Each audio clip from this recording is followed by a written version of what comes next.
Russell Peters? Jerry, you want to hear of him? No? A few of you. A few. But Russell Peters is one of the biggest comedians in the world. And you've never heard of him. He all did on the internet. He's from Canada, but he sells out in Canada. But he's Canadian, but his heritage is in India. So he goes to Asia. He sells out Asia. He sells out Australia. I mean, he plays like arenas, and you've never heard of him. That's all from the internet. Yeah, all 100,000. Me, you've heard of. I can't sell shit. Get on internet. We've been telling you, John. Get on internet.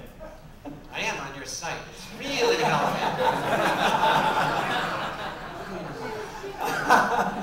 And Russell's half as funny as me. But what he's saying is absolutely true. Well, how are you using the internet to promote? Let me talk 1 second, if you don't mind, say something about Russell Peters. Russell Peters goes around internationally. Everywhere he goes, he sells 100,000, 50,000 stadium. And you guys, nobody heard about him. And he's amazing. Every country goes all over the world. I mean, he goes from New Zealand to China to you name it. Everywhere he goes. I mean, I have another guy toured with him at that point, and they said all of the stadium was sold out because of the internet. Internet is most powerful. Yeah, like you had to go on the Tonight Show and Johnny Carson. You direct Johnny Carson like this, and then you had a career. Now you don't even. You don't need it. You're absolutely right. He's a county sells out. Was it Toronto? 15,000 seats in like 10 minutes, and you've never heard of him. Absolutely, absolutely. I mean, it's amazing what's going on in the internet. Well, who owns the content on the internet, Jamie? Because I know it isn't you.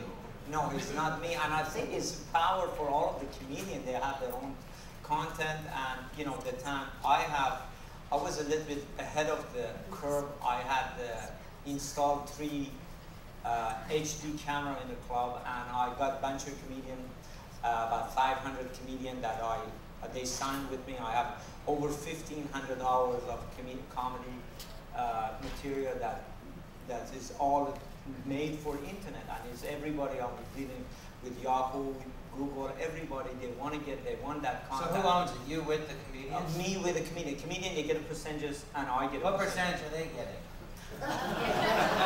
Here's where that coming from Israel thing kicks in. No comment on that. That's or as they say in Israel, no comment. So even on the internet, the artists are getting screwed. Is that true? I'm not going to go there. A lousy deal. Well, who's watching comedy online, in your opinion? Well, who's the demographic? I think everybody, young and old. I mean, the stuff happening, I realized one time, a couple of incidents happened in the club, like Dave Chappelle went in the club, did 6.5 hours, and Dave Cook went in the club, he did 7 hours. I was getting email from all over the world, from China, from Malaysia, or you name it, from Australia, New Zealand, everywhere. They sent me email. It was amazing how many people from all over the country, the world, they're watching it. I mean, any instant happen in a Laugh Factory, instantly, next day, I'm getting email. I don't know the stuff happening at Laugh Factory. I'm in New York, all of a sudden, I'm going on internet, people. Oh, you're talking about when I smashed Andy Dick? Actually, his last name is Dick for a reason. Yeah, how about that? Let's talk about that. Anyway, I had a little scuffle with somebody, and then they quoted you in the New York Post saying I smashed his head into a bar 6 or 7 times, which is not true. And what they did leave out is the fact that you saw this incident, yet you weren't even there. Well, I think so that comes to the portion of honesty in Israel, the Torah, don't lie, and the percent you're giving the comedians. No comment? No comment. My little Mexican friend. Now here it says, Cat Williams gave everyone in the Laugh Factory a $100 bill.